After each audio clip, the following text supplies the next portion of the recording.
여러분, 안녕하세요. 오늘은 제가 헤겔과 니체의 관점에서 이제 힐압의 계몽에 대해서 역사 사회학적으로 좀 검토를 할까 합니다. 최근에 이제 호모에서부터 솔론까지 그 중요한 이 그리스 정치, 사회, 경제에 대한 그 분석들이 이제 상당히 이제 많이 나오는데, 그 후에 갑자기 우리가 헤겔과 니체가 이런 역사사회학적인 관점에서 힐압의 계몽에서 검토가 되는가. 뭐 여러분들 락강을 저희 동영상 강의를 보시는 분들이 좀 어려워하세요. 이제 뭐 락강에 굉장히 많은 철학자들의 이름, 뭐 헤겔이랄지 또는 뭐 하이데거랄지, 뭐 니체에 대해서는 많은 언급은 하지 않지만 거의 그 사유는 거의 니체에 뭐 가깝다 할 정도로, 그리고 그 철학들을 설명을 좀 해달라 그래서 그건 뭐 철학으로 해명하기에는 너무나 많은 시간과 기초 철학에 대한 이해가 없으면 어렵기 때문에 오히려 조금 쉬운 방향으로 가면서 나중에 시간이 될 때 좀 더 이제 헤겔이나 니체에 대한 기본적인 감각을 이제 읽히고 난 다음에 보다 전문적인 철학적 논쟁을 하는 게 낫겠다, 소개를 해드리는 게 낫겠다 싶어서, 뭐 헤겔과 니체는 서로 만날 수가 없는 사람이라고 일반적으로 둘레즈 같은 프랑스 철학에서는 말하지만, 이 발터 카우프만의 니체와 헤겔 또는 칼 레비스 전통에 서 있는 학자들은 거의 뭐 둘레즈의 그 해석은 가치가 없다고 봅니다. 오히려 그 헤겔과 니체 속에서 상당히 중요한 독일 철학의 완성이 나타난다, 뭐 이렇게 보고, 이제 그런 맥락에서 니체와 헤겔이 이 그리스 문명과 철학을 보면서 어떻게 서로 다른 입장을 가지고 있었나, 그걸 최근에 사회경제사나 역사사회학에서 발견되는 아주 굉장히 많은 내용들이 이제 연구들이 되어 나오는데, 그런 어떤 그 프레임워크를 깔면서 이야기하면 아마 여러분들이 헤겔 또는 니체, 하이데거는 역사적인 내용이 거의 없기 때문에 철학적인 존재론으로 가야 되기 때문에 뭐 여기에는 큰 뭐 관련은 되지 않습니다만은, 뭐 이렇게 우리가 좀 정리가 돼야 나중에 하이데거가 이 헤겔을 어떤 식으로 이용하는가, 또는 하이데거가 니체를 어떤 식으로 이용하는가, 그리고 저게 오독이다 이런 것들을 금방금방 잡아낼 수 있어요. 그래서 몇 차례에 걸쳐서 이 슈랍의 문명, 계몽의 전통에서 헤겔과 니체가 보는 그런 관점들을 더불어서 한번 리뷰를 하면 좋겠다 싶어서 제가 이 강의를 합니다.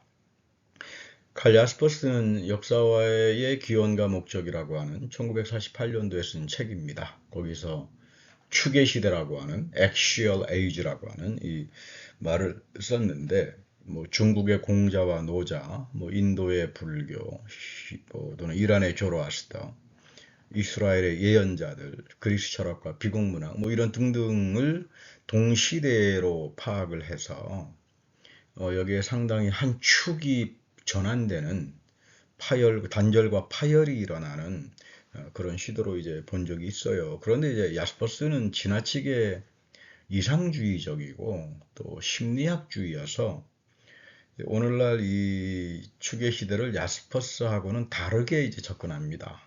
역사사회학자나 문화이론가나 또는 사회경제학자들 또는 전쟁을 연구하는 학자들, 전쟁학자, 전쟁사회학자, 뭐 국제정치 이런 쪽에서는 이 스펙트럼이 상당히 확대가 돼요. 그리고 이 서구의 자본주의 근대성, 이른바 허무주의로 비판됐던 이런 내용들을 넘어설 수 있는 다차적 근대성이 이런 그 추계 시대 속에 아주 풍부하게 담겨져 있다. 뭐 아이젠슈타트라고 하는 히브리 대학의 그 아주 저명한 역사 사회학자죠. 그런가 하면 철학에서는 찰스 테일러, 이 대안적 근대성이 이제 이런 쪽에 담겨져 있어서 하나의 인정 문제, 타자를 인정하고 나가는 인정 철학으로 이제 갈 수 있다. 뭐 이렇게들 이제 논의가 됩니다. 축의 시대는 비판과 계몽에 출연했던 시기고 정치, 사회, 문화 전반에 걸쳐서 이 스테투스 코, 기존 질서에 대한 비판적인 대안을 제시한다. 이렇게 간략하게 정의될 수가 있어요. 로버트 벨러라고 하는 분은 버클리 대학 사회학 교수시고 워낙 저명하신 분입니다. 이 인간의 진화에서 종교라고 하는 책, 거의 기념비적인, 이분 돌아가시기 전에 이 책을 쓰시고 상당한 그 기념비적인 작품으로 이제 여겨집니다. 그러니까 인간의 진화라고 하는 것은 다윈의 진화론하고는 전혀 맞지 않는다.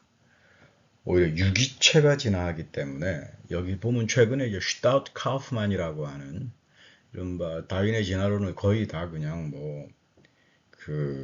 처분하다시피 할 정도로 이 진화론이 아니라 이미 진화 속에는 새로운 생명들이 열려진 조건 속에서 발생한다. 그러니까 자연적 종교주의라고 그러죠. 그러니까 이런 그 기계론적인 다윈의 진화론 가지고는 자연의 세계하고 그 신비하고 대화할 수 없다. 이제 그 이론을 수용하면서 이른바 유기체가 발전한다. 게슈탈트가 진화 속에서 이제 발전한다. 그래서 이제 이것이 종교의 시대로 들어오면서 이른바 추계 시대에 어떤 비판적인 기능들이 나타났나. 이 내러티브와 더불어 신화와 내러티브와 비판. 아주 중요한 역사사회학 하는 사람들에게는 하나의 이제 기본 텍스트에 속합니다. 로버트 벨라의 고전이죠.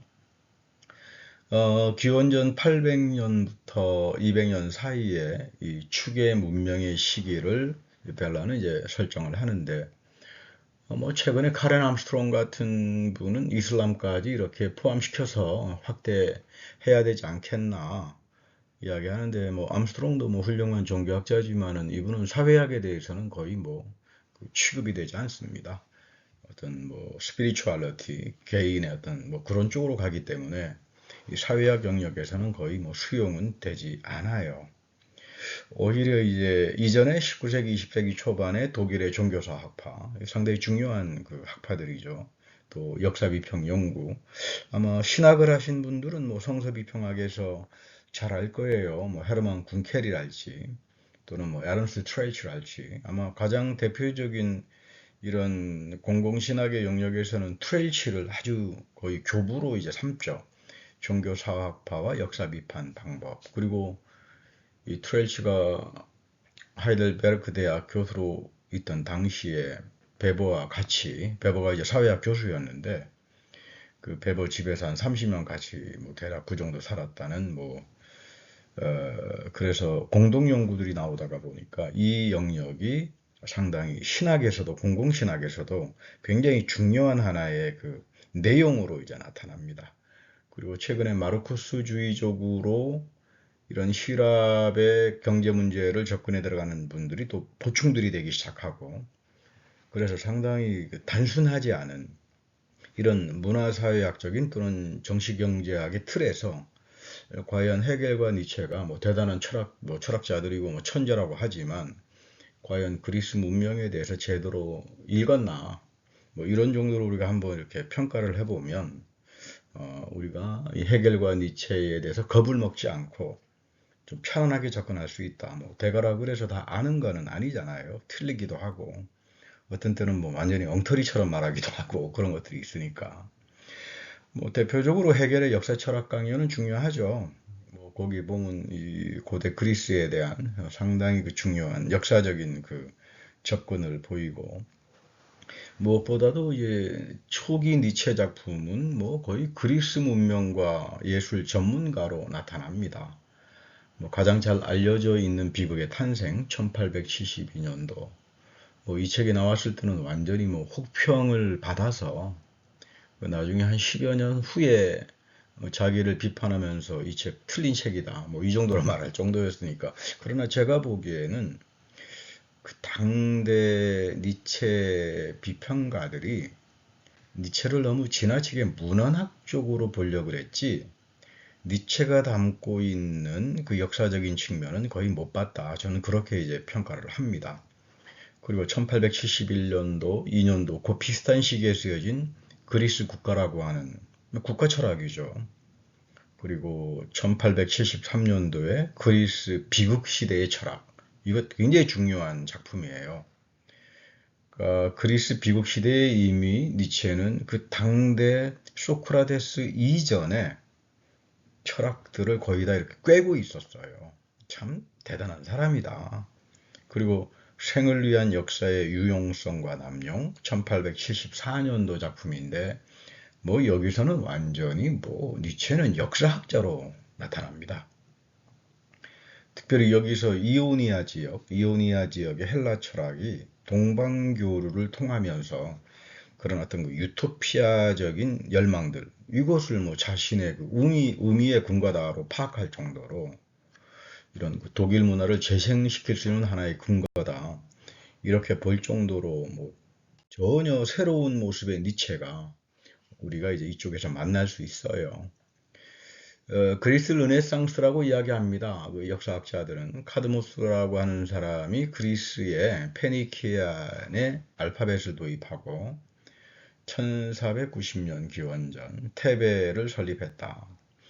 그런데 흔히 이제 모세의 출애굽을 뭐 성서의 그 어떤 문자주의 쪽으로 해석하는 분들은 1400년도가 되고 또는 뭐 이제 고고학적으로 접근하는 분들은 1250년도 그 람세스 2세 정도로 이제 비교 가능하기도 하다. 이 그리스하고 특별히 헤겔이 먼저 이 부분을 봤죠. 그리스의 제2동맹체 암픽티온이라고 합니다. 이 그리스에는 제2동맹체가 있다.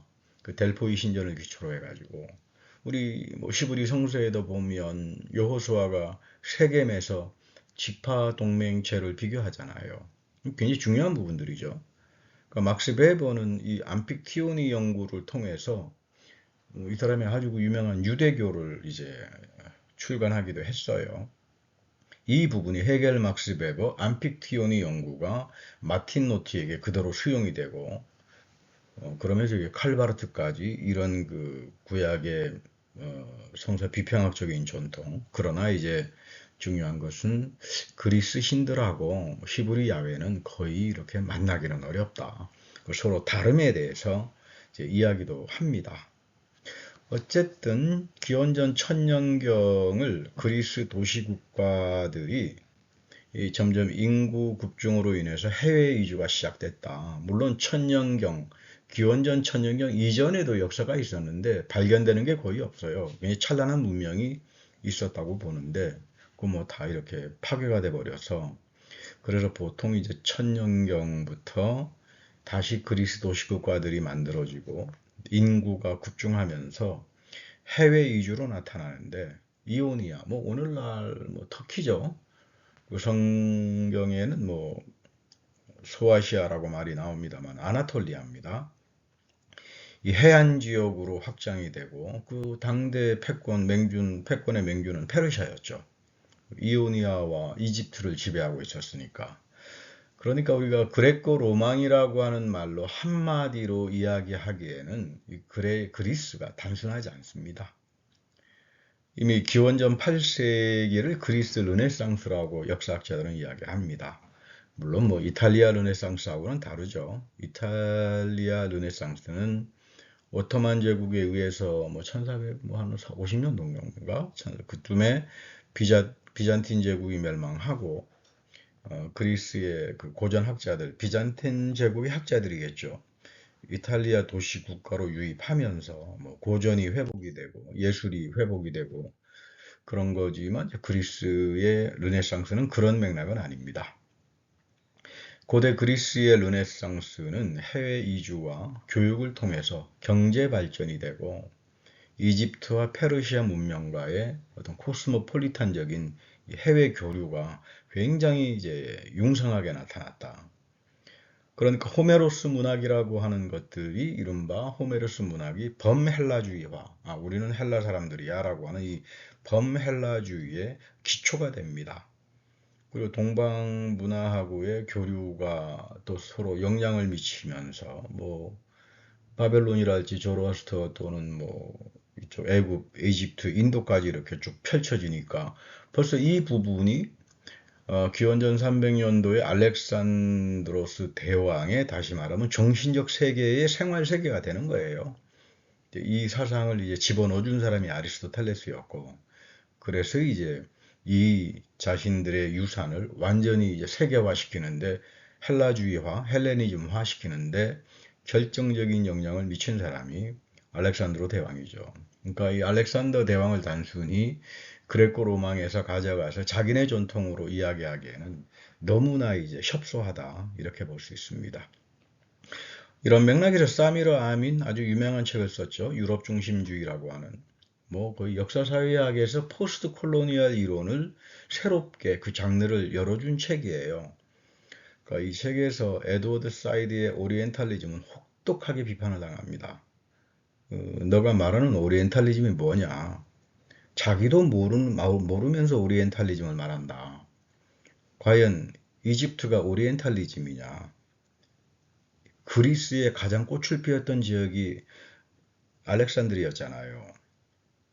그러니까 이제 문해 비평으로서 오리엔탈리즘을 가지고 포스트 콜로니얼을 하는 분들은 계세요. 그건 뭐 문해 비평에서 하겠죠. 그러나 역사사회학에서는 거의 사미르 아민의 유럽 중심주의, 그리고 뭐 대부분 또 최근에 이슬람 학자들이 에드워드 사이드는 뭐 자기가 지금 대변하는 이슬람이 뭔지 전혀 모르고 지금 이야기를 한다, 이렇게 되다가 보니까 더 이상 언급은 안 되고, 뭐 그러나 문해비평 영역에서 푸코의 대변, representation이라고 하는 이 대변을 어떤 지배 담론으로 가져다 놓고 뭐 여전히 쓰는 그런 학자들은 있어요. 뭐 영역이 좀 다르겠지요.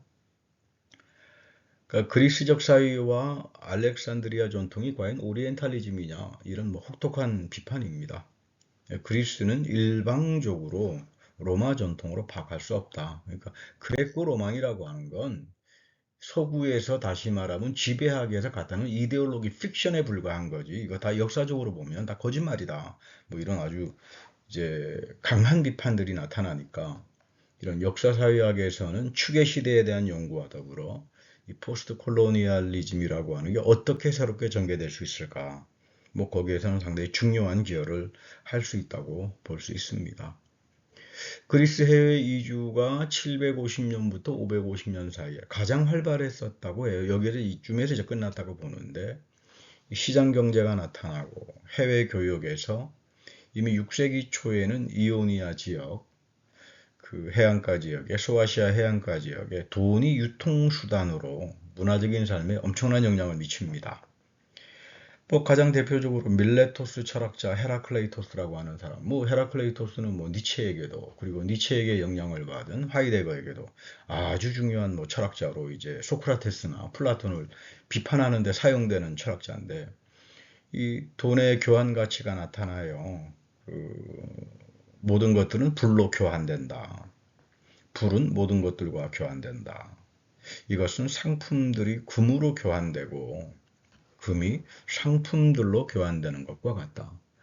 헤라클레이토스는 만물의 근원을 불로 보았죠. 불을 통해서 다 이렇게 교환들이 되면서 새로운 모습으로 나타나고 생성과 변화가 나타난다. 이것을 이미 클레이토스는 돈의 경제를 통해서 모니티제이션이라고 말합니다만, 돈을 통해서 모든 것이 다 교환되면서 새로운 모습으로 생성과 변화의 변증법이 나타난다. 참 놀랍죠. 이 부분에 대한 뭐 가장 최근의 연구로서는 시포드라고 하는 돈과 Money and the Early Greek Mind, 돈과 초기 그리스 마인드, 마음, 철학, 이쪽에서 뭐 아주 중요하게 밝혀낸 아주 소중한 작품으로 여겨집니다. 그러니까 헤라클레이토스의 변화와 생성, 그리고 사라짐의 변증법은 헤겔과 니체가 공유해요. 헤겔도 상당히 헤라클레이토스의 이 변화와 생성을 자기 헤겔적인 변증법에다가 수용을 하고, 뭐 니체에게는 뭐 디오니소스적인 생애 원리하고 연결시키기도 하고, 또는 영혼 회귀가 다 여기서 나오죠. 그런가 하면 하이데거는 뭐 나중 말년에 존재와 시간 이후에는 완전히 뭐 헤라클레이토스에게 빠져가지고 뭐 이런 그 아주 어떤 고독한 사유를 이제 드러내기도 하는데, 니체는 그 생을 위한 역사의 유용성과 남용에서 이미 그 이오니아를 통한 헬레 철학을 잘 알고 있었어요. 그리고 이런 코스모폴리탄 해외 교류를 통해서 당대 자신이 서 있었던 독일 문명의 새로운 르네상스를 위해서 유형화를 해야 된다. 그러니까 신화와 정치 그리고 사회적 경제에 대한 연구는 별로 나타나진 않지만 뭐 이런 사회경제적 연구는 최근의 연구들이지만 참 그 당시 어린 나이에 겨우 뭐 이 정도의 글을 썼을 때가 뭐 28 아니면 한 30 정도였을 텐데 참 어떻게 저런 생각을 하고 살았나 참 그런 면에서 보면 니체는 박수를 받아야 될 사람들이지 천재는 박수를 받아야지 이건 뭐 이렇게 같이 놓고 이야기하기는 참 어려운 사람이다. 또 너무 또 뛰어나다가 보니까 또 지나치게 또 상상력이 발동해서 틀리는 부분도 있지만 그거야 뭐 또 봐줄 수가 있는 거겠지요. 어쨌든 이 계몽의 변증법 유명한 책입니다. 호르카이머와 아도르노. 한국에도 번역이 되어 있고 번역도 참 잘 되어 있다고 아직 저는 읽어보진 않았습니다. 한국말로. 호메로스의 일리아스와 오디세이아에서 아킬레스의 분노, 이 아킬레스가 분노하잖아요. 아가멤논 앞에 정의의 문제 때문에. 그리고 오디세우스의 귀향, 여기에 주목을 해서 이 두 명의 영웅이 부르주아 개인주의의 원형이다. 또 뭐 아주 담대하게 그렇게 이제 비판적으로 보았는데 그대로 니체에게 이제 반영이 되죠. 계몽과 권력의 관계를 민중들의 자기 기만에서 파악하고 이 자본주의 민주주의 형태에서 모든 인간은 평준화가 되고 외소화가 된다. 이것은 데카당스고 허무주의지만 엉터리 진보로 찬양된다. 이런 그 니체적인 근대성의 비판을 호르카이마하고 아도르는 호메로스, 그 오디세이아, 일리아스를 분석하면서 상당히 그 니체를 이용하면서 그 당대 파시즘을 이제 비판해 들어가는 그런 아주 흥미로운 그 사회 철학적인 그 통찰을 보여주기도 합니다. 그러니까 호르카이머와 아도르는 니체의 반진보 여기에 이제 공감을 하고 특별히 호메로스 작품에서 해양 선원들이 상품 교환들이 나타납니다. 민주적인 소통도 되고 그런데 이제 문제는 이제 니체의 파시즘 후예들이 이것을 그냥 단죄하고 니체가 바로 이걸 이제 옹호했다. 뭐 이런 식으로 이제 파시스트들이 맹목적으로 생을 찬양하고 실천을 강조했다. 뭐 이렇게 이제 호르카이머하고 아도르노는 비판을 하는데 그러나 여전히 이제 호르카이머 아도르노가 사회 철학적에서는 유명한 책이지만 호메로스의 역사적인 배경 또는 사회 경제적 상황에 대해서는 어떤 전문적인 연구가 없이 쓰지 않았나. 오히려 그리스의 르네상스가 호메로스의 상상력의 근원이 되는데 이런 부분들을 호르카임하고 아도르는 잘 보지 못했다. 뭐 이렇게 뭐 오늘날 평가를 하기도 합니다. 8세기의 호메로스의 일리아스, 트로이 전쟁이 아마 1200년 전, 기원전 1200년 전 미케아 문명에서 발생했다고 보죠. 그리고 오디세이아는 뭐 725년도에서 한 675년 사이에 뭐 구상을 했다. 그래서 그 역사가 헤로도토스가 유명한 말을 하죠. 그 역사 2, 그 책에서 호메로스와 헤시오도스는 그리스의 신들의 계보학을 이제 쓴 사람이니까 그리스인들을 위해 신들의 계보를 만들어내고 신들에게 적절한 특징을 부여했다. 유명한 말이 여기서 나옵니다. 헬라인은 신들을 만든다.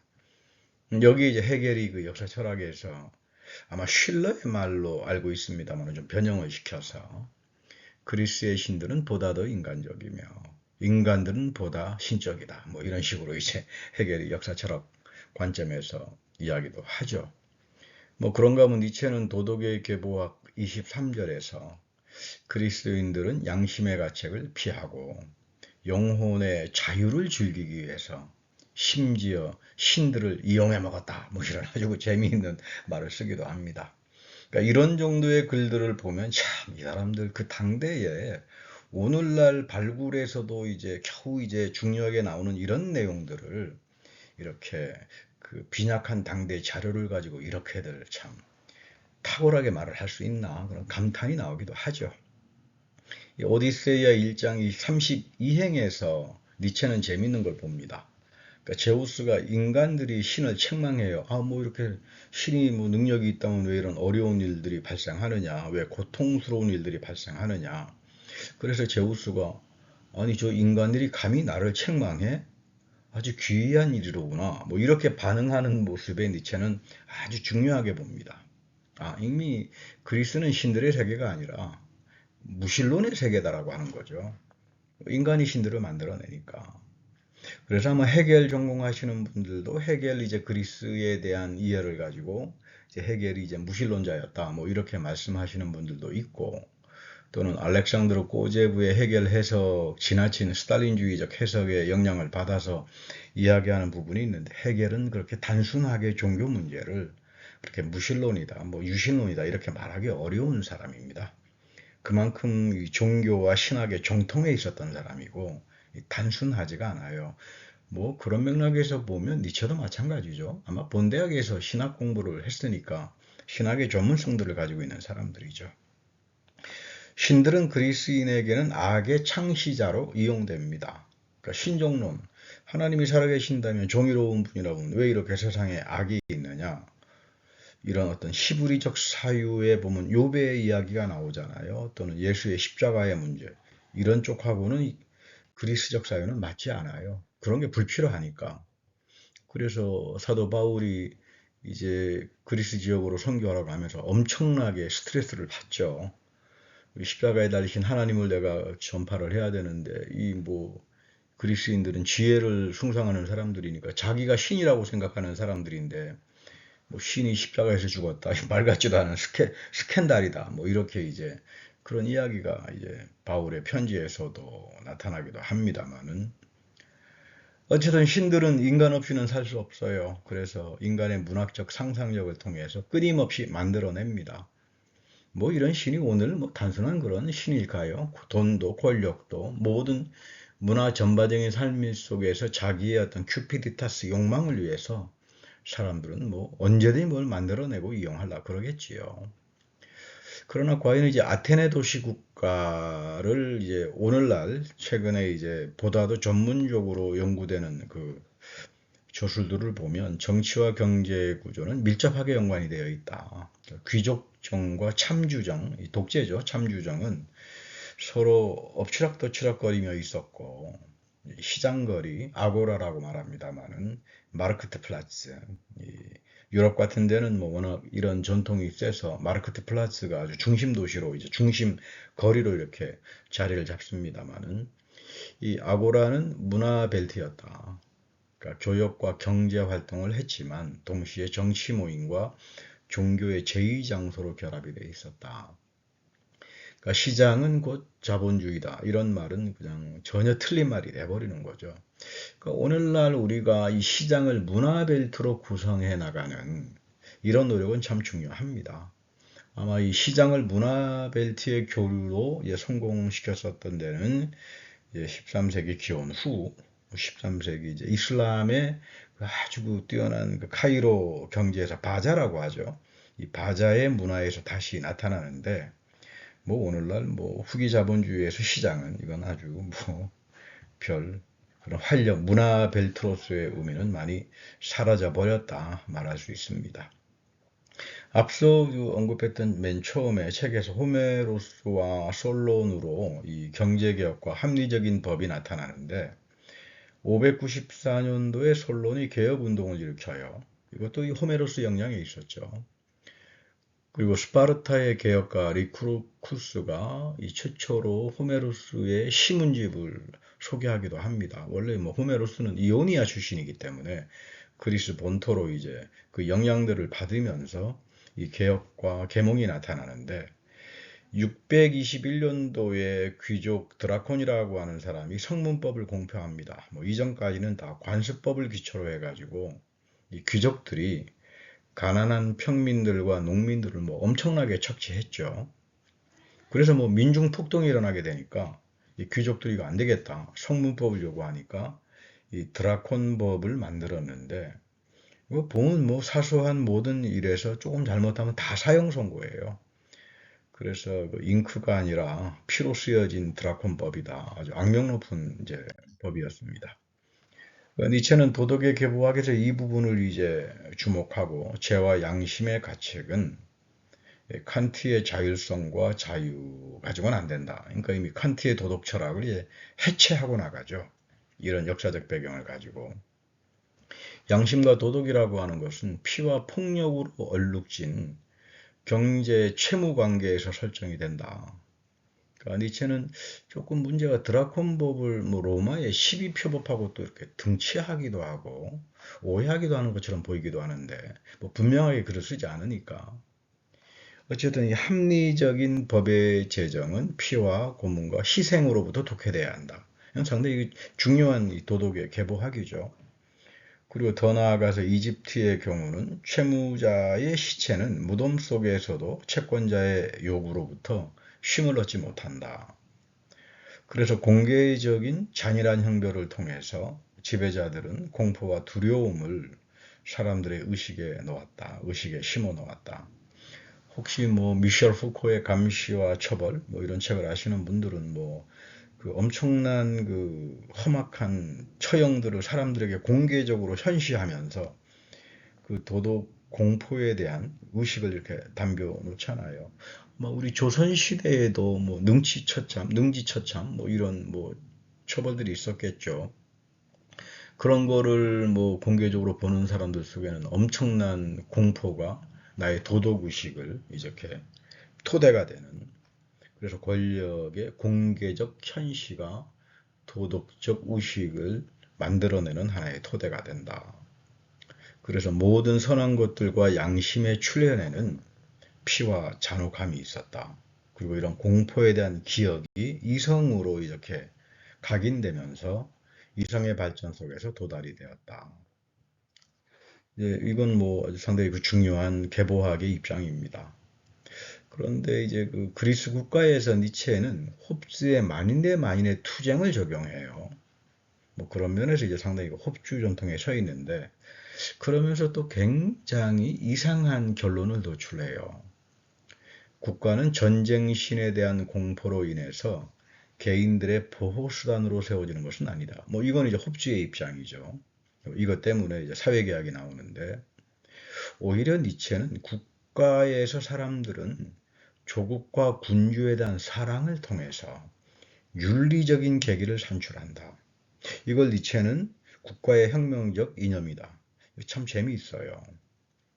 그리고 부유계층의 이 귀족의 도시국가에 적용시킨다.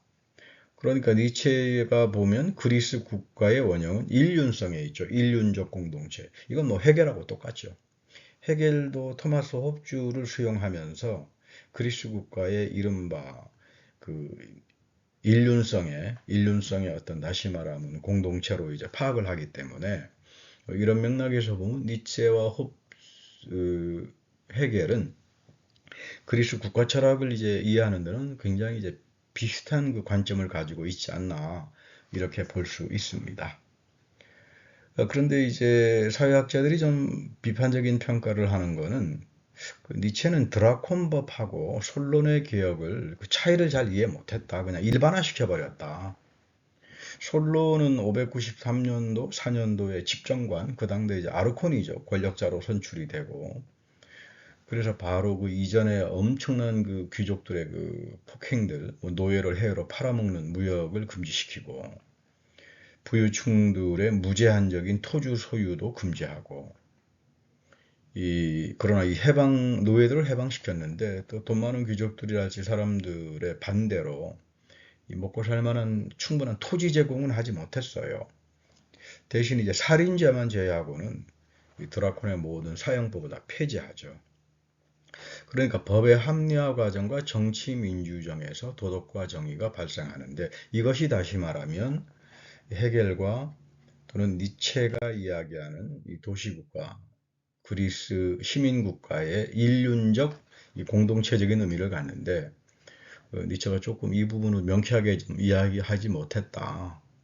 그러니까 니체의 신체와 폭력의 절단의 공포는 드라콘법이었고, 이것 때문에 민중 폭동과 사회 붕괴로 진행이 되죠. 그래서 솔로는 제 4계급 가장 가난한 사람들입니다만은 그 4계급의 빈곤층에게 세금 면제해주고 민의에 참석하게 하고 심지어 배심원의 자격을 허락해줘요. 그러니까 이제 아테네 도시국가의 구성을 보면 최상은 신들의 세계였고 귀족은 선함하고 연결이 됩니다. 언어가 귀족은 선하다. 선한 사람은 귀족이에요. 평민은 저급함. 아주 저급한 인간이야. 저건 평민이 되는 거예요. 그리고 경제적인 측면에서는 도시에 거주하는 토지 소유자, 또 시골에 거주하는 농민으로 구분되고 그 여성의 정치 참여가 배제되고 노동은 노예가 의존하고 이렇게 보면 흔히 이제 선악을 말하는 그룹은 민중의 노예 도덕이었다. 니체가 그렇게 말하는데 아니다. 그것은 귀족이었다. 이렇게 이제 뒤바뀌어집니다. 아마 이 부분에 대한 가장 그 중요한 그 비판적 논의는 이제 아까 앞섰던 로버트 벨라의 다시 말하면 그리스 시민국가를 분석하면서 나오는 이제 이야기들이죠. 어쨌든 종교 이념이 가족과 사회적인 삶, 도시국가를 유기적 연대로 묶어가는데 뭐 벨라는 뭐 드류갱의 이제 드류갱과 이 막스 베버 그리고 마르쿠스주의를 이렇게 병립하면서 써나가는 사회학자이기 때문에 이 종교 이념을 상당히 중요하게 봅니다. 그래서 합리화 과정에서 이성은 발전되고 분화되고 뭐 때로는 비합리적인 병리 현상들이 있겠죠. 폭력도 나타나고 잔인한 형벌들이 나타나겠지만 오히려 인간의 자유와 권리를 보호해주는 시민국가의 출현이 되었다. 그래서 이제 흔히 이 문화사회학 하시는 분들은 레비스트로스의 자연의 상태는 야만의 상태가 아니다. 이제 이런 부분을 가지고 이 토마스 홉즈하고 니체에 대한 어떤 비판적인 대안을 뭐 제공하기도 합니다. 그러니까 사회로 진입하면서 자연의 상태에서가 아니라 사회로 진입되면서 이런 지나친 욕망들, 큐피디타스와 만인 대 만인의 폭력이 나타난다. 그러니까 지배자들의 착취와 억압을 막기 위해서 사회계약이 그리고 합리적인 법을 기초로 해서 시민국가가 설립하기 때문에 아테나라고 하는 국가는 여신 아테나가 보호하는 일륜적 국가이고 만인 대 만인의 투쟁에 기초한 국가는 아니다. 이게 이제 사회학적으로 좀 해명하는 입장일 수가 있습니다. 뭐 어쨌든 니체의 유형은 드라콘 법에는 잘 적용되겠죠. 그러나 그것이 자연의 상태는 아니었다. 여전히 이제 이 시민국가 초기에 나타났던 그런 그 부패한 그 만인 대 만인의 이 투쟁의 상태였고 이런 혁명 일보 직전에 솔론이 민주교육을 통해서 윤리적인 공동체로 나타난다. 그러니까 그리스 국가에서 귀족은 선하다, 평민은 저급함으로 표현되기 때문에 이런 점에서 니체의 귀족과 노예 도덕의 유형은 그리스 도시국가의 현실과는 이거 전혀 맞지 않다 하는데 제가 보기에 니체는 뭐 이런 귀족과 노예 도덕 이런 유형은 사회학적이라기보다는 심리학적인 유형의 기초를 더 많이 해요. 어떤 면에서 보면 프로이드에 앞서서 그 문화에 대한 그 심리학적인 분석은 뭐 탁월한 사람이고 아마 그런 문화 심리적인 분석에서 이제 귀족과 노예의 도덕을 유형화하다가 보니까 충분한 역사 사회학적인 해명과 내용을 좀 담지 못한다. 뭐 이 정도로 볼 수 있는 거지. 그 국가의 현실과 전혀 맞지 않다. 뭐 이렇게 이야기하기는 좀 어렵고 좀 환원주의적인 경향은 있죠. 아무래도 여러분은 모델을 만들어 놓으면 거기다가 다 그냥 틀린 것도 다 갖다 끼워서 말을 하다가 보니까 일반화될 수도 있고 뭐 이런 것들은 사회학에서 굉장히 중요하게 보는 내용들이기 때문에 그런 맥락에서 좀 비판이 됩니다. 도덕이라고 하는 건 폭력과 공포가 아니라 합리적인 법과 정치의 민주정 그리고 경제적 분배 정의에서 개인의 삶에서 발전이 되고 개인이 도덕적이지가 않다. 합리성, 유기적 연대에 서 있는 시민국가가 도덕적이다. 이런 면에서 이제 해결은 상당히 이 부분을 중요하게 봤죠. 이런 시민국가가 다시 말하면 일륜적 공동체였다.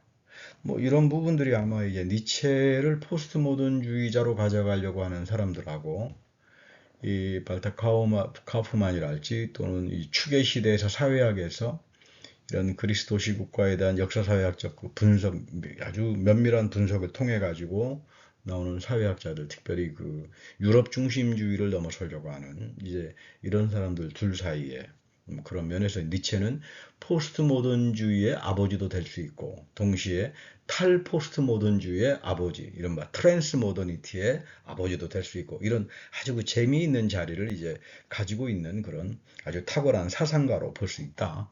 이렇게 말할 수 있을 겁니다. 자, 감사합니다. 오늘 뭐 이 강의를 통해서 여러분들이 저런 역사사회학적 분석을 통해서 니체하고 헤겔을 또 읽는 게 나름대로 의미가 있구나. 그래서 이제 락강의 아주 그 복잡한 그 철학자들, 엄청난 그 많은 철학자들을 뭐 인용하고 문학가들을 인용하고 참 저 락강이 저 철학을 제대로 이해하나 했나 싶을 정도로 상당히 그 시니피앙 기표로 많이 사용을 하는데 하나씩 하나씩 이렇게 역사사회학적인 어떤 배경들을 설명을 통해서 철학도 좀 접근하고 락강 또는 프로이드, 앞으로 하이데거 이런 쪽으로 접근해 들어가면 뭐 공공신학을 하시는 분들이나 또는 인문학이나 철학을 하시는 분들에게는 뭐 나름 좀 도움이 되지 않을까 그런 생각이 들어지네요. 자, 여러분 감사합니다. 건강하시고요. 다음 기회에 또 뵙도록 하겠습니다.